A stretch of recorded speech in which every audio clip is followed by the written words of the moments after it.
अस्सलाम वालेकुम। आज हम अपना चैप्टर नंबर जो 1 है पेपर ए का वेक्टर्स का दूसरा लेक्चर करने जा रहे हैं और ये है जी scalar product of two vectors. बात यह है कि इससे पहले हमने जस्ट इंट्रोडक्शन में पोजीशन वेक्टर यूनिट वेक्टर को डिफ़ाइन किया था, लेकिन प्रीवियसली जो प्रीवियस क्लासेस हैं आपकी फर्स्ट ईयर की हो गई या 9th-10th की हो गई, उसमें आप ये बात पढ़ के आए हैं कि हम वेक्टर्स को ऐड कर सकते हैं। एडिशन और सब्ट्रैक्शन, इन दोनों का जो रिज़ल्ट होता है ना वो हमेशा एक वेक्टर क्वांटिटी आता है। ऑन द अदर साइड हम वेक्टर्स को मल्टीप्लाई भी कर सकते हैं, डिवाइड नहीं कर सकते।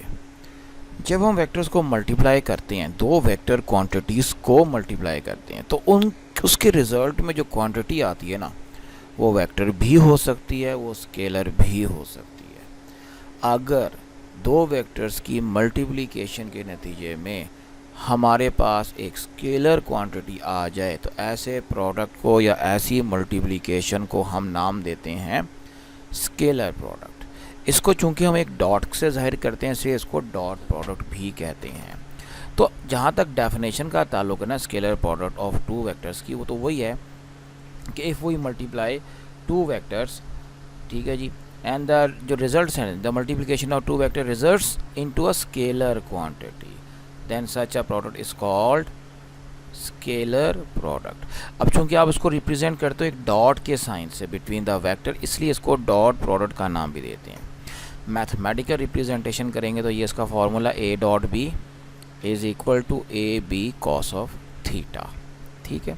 अच्छा, ये तो बात मुकम्मल हो गई। अब हम जब इसकी एक्सप्लेनेशन की तरफ चलते हैं ना, तो ये बात पहले समझ लीजिए कि आपका जो CSS का सिलेबस है वो शुरू ही स्केलर प्रोडक्ट और डॉट प्रोडक्ट से होता है, लेकिन जहाँ तक पेपर्स में आने वाले क्वेश्चंस का ताल्लुक है वो ये शो करते हैं कि आपको जो एडिशन का पोर्शन है ना वो भी थोड़ा बहुत आना चाहिए। वो हम न्यूमेरिकल में जब जाएंगे तो वहाँ काम करेंगे।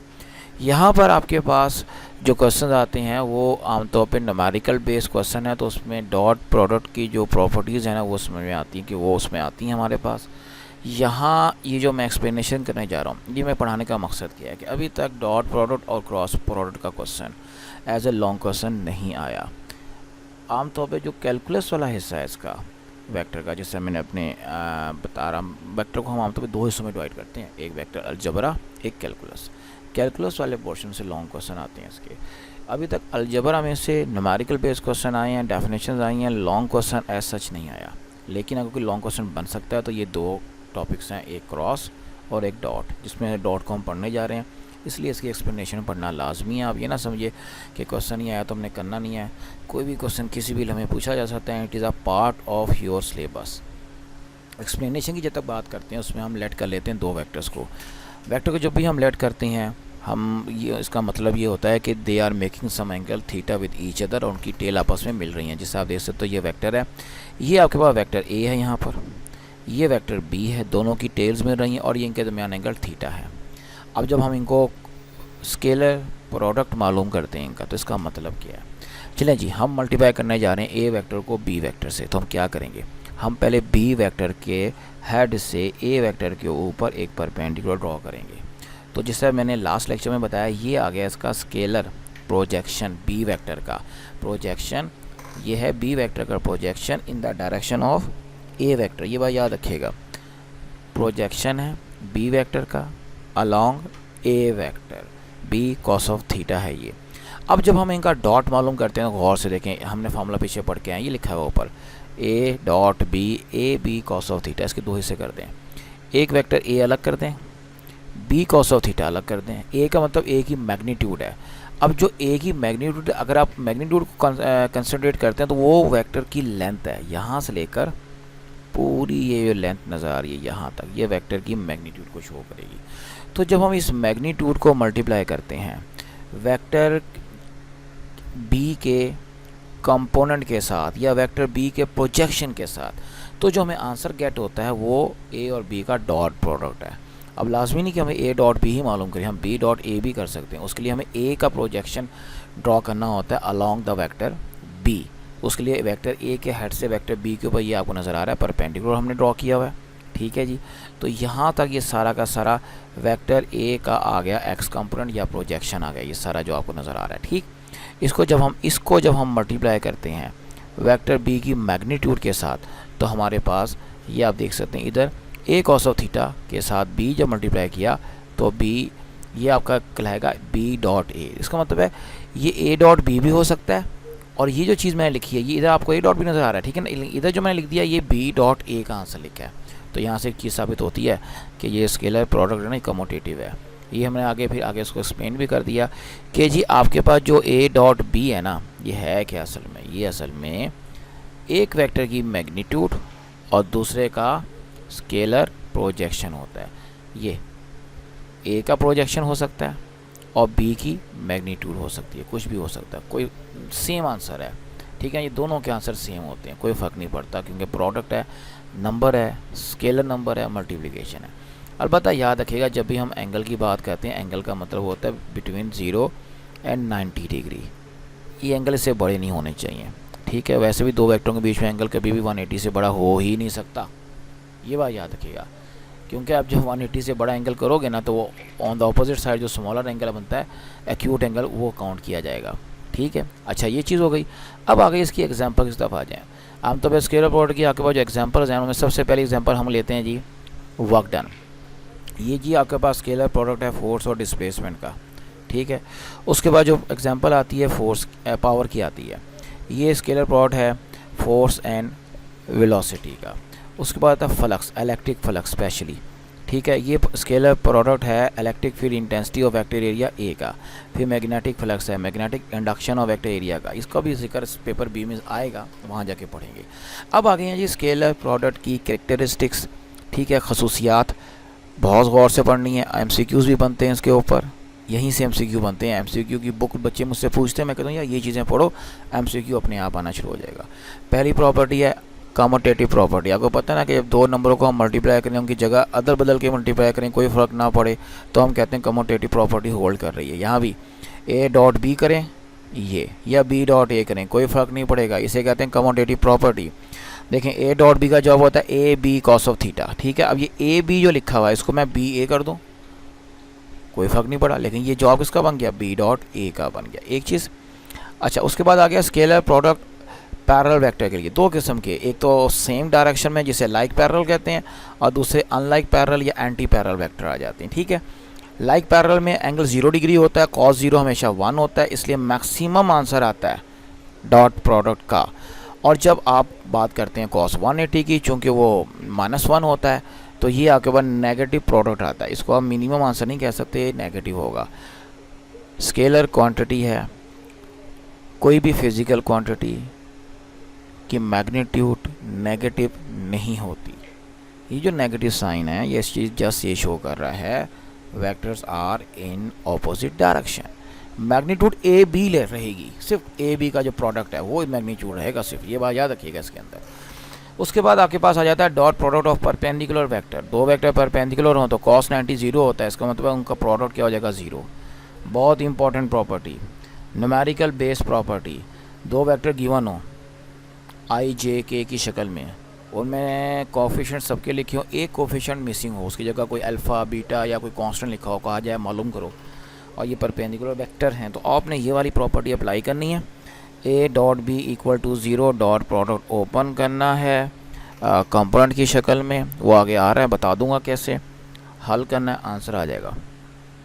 अच्छा, अब वो जो बड़े मशहूर ममहरू किस्म के हमारे डॉट यूनिट वेक्टर्स हैं i j k, आपको पता होना चाहिए उन तीनों के बीच में एंगल क्या होता है, 90 डिग्री, क्योंकि ये होते हैं along x axis, y axis और z एक्सिस के अलॉन्ग होते हैं। 90 की वजह से तीनों का आपस का जो डॉट प्रोडक्ट है वो 0 होता है। मतलब जब दो मुख्तलिफ यूनिट वेक्टर i j और k आपस में डॉट होते हैं या उनको स्केलर मल्टीप्लिकेशन हम करते हैं, तो जो उनका आंसर है ना वो 0 आएगा, 0। उसके बाद आ गया सेल्फ डॉट प्रोडक्ट, वेक्टर का अपने आप के साथ डॉट। तो जब एक वेक्टर को अपने आप के साथ मल्टीप्लाई करते हैं, हम स्केलरली मल्टीप्लाई करते हैं या डॉट प्रोडक्ट उसका लेते हैं, तो अपने आप के साथ एंगल होता है 0 डिग्री। cos 0 हमें पता है 1 होता है, तो a इंटू ए स्केयर हो जाएगा। तो ये क्या बन गया, square of the magnitude of vector के बराबर होता है। अगर मैं इसका रूल ले लूँगा तो इसका मतलब है यहाँ से साबित होता है कि जो मैग्नीट्यूड है वेक्टर की इक्वल टू होता है सेल्फ डॉट प्रोडक्ट की। और ये वही चीज़ है जो पीछे पढ़ के आए हो आप लास्ट लेक्चर में, ए एक्स स्केयर, ए वाई स्केयर, ए जी स्केयर का रूट। इसको हल करेंगे तो वही जवाब आता है। अच्छा, आगे जब आई जे और के इन तीनों का आपस में डॉट लेते हो तो आपको पता होना चाहिए इनका जवाब क्या आता है, 1 आता है, क्योंकि आई डॉट आई का मतलब आई की मैग्नीट्यूड 1, दूसरे की 1 और cos 0 1, तीनों मिलेंगे आपस में तो 1 आंसर आएगा आपके पास। ठीक है जी। अच्छा, उसके बाद आपके पास आ जाता है dot product in terms of component form. ये 2002 में ये सवाल भी आया हुआ कि प्रूव करना है आपने, लेकिन वो आया था 1 1 की शक्ल में, याद रखिएगा।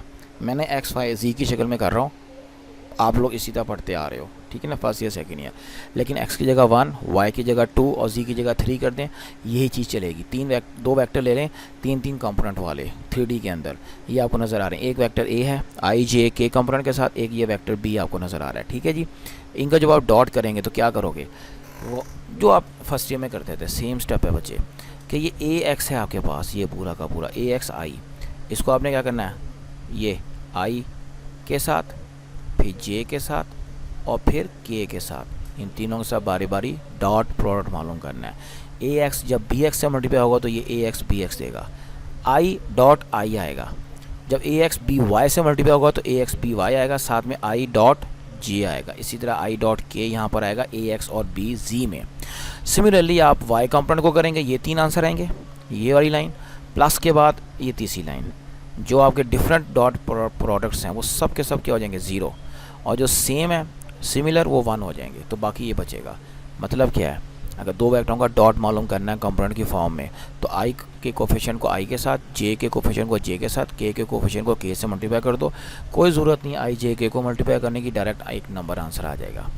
Angle between the two vectors मालूम करना हो, कैसे करेंगे, a dot B is equal to A B cos of theta का फॉर्मूला यूज़ करोगे आप लोग। ठीक है जी। और जब आप इस फॉर्मूले की बात करते हो तो इसमें a वेक्टर a की मैग्नीट्यूड है, b वेक्टर b की मैग्नीट्यूड है, और जो कॉस ऑफ थीटा है ना आपके पास, ये एंगल का कोसाइन है बिटवीन द टू वेक्टर। तो आप क्या करोगे, आपके पास यहाँ पर है जी वेक्टर a डॉट b मालूम करोगे, जिसका जवाब ये आप पीछे मालूम कर चुके हो। ये वेक्टर a की मैग्नीट्यूड है, ये वेक्टर b की मैग्नीट्यूड है, पीछे मैं सारा पढ़ा के आया हूँ ये चीज़। और कॉस को आप इधर ले आएंगे तो ये थीटा का फॉर्मूला आ गया। इसका एक एग्जांपल यहाँ पे मैंने कोट किया कि अगर आपका वेक्टर a गिवन है, ये देखें, ये वेक्टर b गिवन है, आपने ऊपर इनका ये फॉर्मूला अप्लाई किया। देखें, सिर्फ कोफिशिएंट्स को मैं मल्टीप्लाई कर रहा हूँ, आप और से देख सकते हैं यहाँ पर इधर 2 कोफिशिएंट है, उधर -4 कोफिशिएंट है। ठीक है जी। उधर से 3 2 से मल्टीप्लाई होगा, 1 -1 से होगा। नीचे तीनों की मैंने कंपोनेंट के हवाले से दोनों वेक्टर a और b की मैग्नीट्यूड मालूम की हुई हैं। उनको जब मैं सॉल्व करूँगा तो ये मेरे पास आंसर आएगा कॉस इनवर्स नेगेटिव साइन के साथ। इसका जो आपका आंसर है वो ये आता है। एक बहुत इंपॉर्टेंट चीज़ ये वाली, ये आप अभी यहीं से नोट कर लेंगे, जो एक्चुअल नोट्स हैं उनमें ये चीज़ मिसिंग है, ये मैंने अभी यहाँ डाउन की है, वो मैं हमें अलग से मैं लेक्चर में पढ़ाता हूँ, उसमें दे दिया करता था बोर्ड पे लिखकर। तो अब चूँकि ये काम ऑनलाइन हो रहा है तो मैंने यहाँ ऑलरेडी लिख के डाल दिया कि इफ़ वेक्टर के जो कंपोनेंट हैं, आर वेक्टर रिजल्टेंट के जो कंपोनेंट्स हैं, उनकी मैग्नीट्यूड गिवन हो और एंगल गिवन हो और हमें वेक्टर की मैग्नीट्यूड मालूम करने की कहा जाए, मतलब आई जे के की शक्ल में वेक्टर ना हो तो फॉर्मूला क्या होता है, √a² + b² + 2ab cos of theta. तो ये वेक्टर आर यानी रिजल्टेंट की मैग्नीट्यूड का फॉर्मूला है। अगर आपको रिजल्टेंट पता हो, वेक्टर ए पता हो, बी पता हो, तो आप इनका एंगल भी मालूम कर सकते हैं इसी का स्केलिंग बोथ साइड करके। ठीक है, तो यहाँ तक आपका ये आर्टिकल मुकम्मल हो जाता है। नेक्स्ट आर्टिकल जो हमारा शुरू हो रहा है वो वेक्टर प्रोडक्ट है। इंशाल्लाह नेक्स्ट लेक्चर में उसको मुकम्मल करेंगे। तो अल्लाह हाफिज़। ठीक है, अपना ख्याल रखिएगा। नेक्स्ट लेक्चर में आपसे मुलाकात होती है। अल्लाह हाफिज़।